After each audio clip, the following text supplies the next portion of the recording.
ഒരിക്കൽ നബി സല്ലല്ലാഹു അലൈഹി വസല്ലം അവിടുത്തെ പിതൃവ്യപുത്രനായ ഇബ്നു അബ്ബാസിന്റെ തോളിൽ കൈവച്ചുകൊണ്ട് ഉപദേശിച്ചു കൊടുക്കുകയാണ്.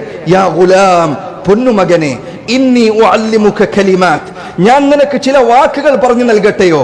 ഇഹ്ഫദില്ലാഹ യഹ്ഫദ്ക, നീ അല്ലാഹുവിനെ സൂക്ഷിക്കുക, അല്ലാഹു നിന്നെ സംരക്ഷിക്കുന്നതാണ്. ഇഹ്ഫദില്ലാഹ തജിദുഹു തുജാഹക്, നീ അല്ലാഹുവിനെ സൂക്ഷിക്കുക, നിന്റെ ഏതൊരു കാര്യത്തിലും അല്ലാഹു നിനക്ക് മതിയാകുന്നതാണ്.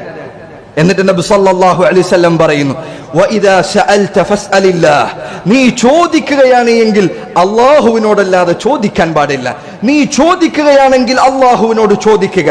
വഇദാ ഇസ്തഅൻത ഫസ്തഇൻ ബില്ലാഹ്, നീ സഹായം തേടുകയാണെങ്കിൽ അല്ലാഹുവിനോട് സഹായം തേടുക.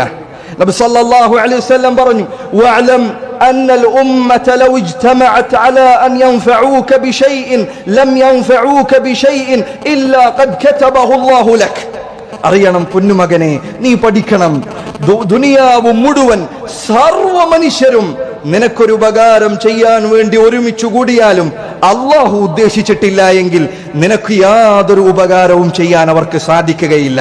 വഅലം അന്നൽ ഉമ്മത ലൗ ഇജ്തമഅത് അലാ അൻ യദുറൂക ബിശൈഇൻ ലം യദുറൂക ബിശൈഇൻ ഇല്ലാ ഖദ് കതബഹു അല്ലാഹു അലൈക. മോനെ, നീ പഠിക്കണം, മോനെ, നീ മനസ്സിലാക്കണം, ദുനിയാവ് മുഴുവൻ മനുഷ്യരെല്ലാം നിനക്കെതിരെ ഒരു ഉപദ്രവം ചെയ്യുന്നതിനു വേണ്ടി ഒരുമിച്ചു കൂടിയാൽ അവർക്ക് ഒരു ഉപദ്രവവും നിന്നെ ഏൽപ്പിക്കാൻ കഴിയില്ല, അല്ലാഹു സുബ്ഹാനഹു വ തആല ഉദ്ദേശിച്ചിട്ടുണ്ടെങ്കിലല്ലാതെ. നോക്കൂ നിങ്ങൾ, ഈ പാഠങ്ങൾ ഹൃദയത്തിലേറ്റിയ ഒരു മുസ്ലിം ഉമ്മത്ത്, അവരുടെ ഇസ്സത്ത്, അവരുടെ പ്രതാപം, അവർക്ക് ദീനിലുള്ള വിജ്ഞാനവും അവഗാഹവും എത്ര വലുതായിരിക്കുമെന്ന് നിങ്ങൾ ചിന്തിച്ചു നോക്കൂ. നബി സല്ലല്ലാഹു അലൈഹി വസല്ലമയുടെ ആ ഉപദേശത്തിൽ നിന്ന് വളർന്നു വന്നത് മുസ്ലിം ഉമ്മത്തിന്റെ മുഫസ്സിറുകളുടെ നേതാവായ അബ്ദുല്ലാഹ് ഇബ്നു അബ്ബാസ് റളിയല്ലാഹു അൻഹുമാ എന്ന സഹാബിയാണ്.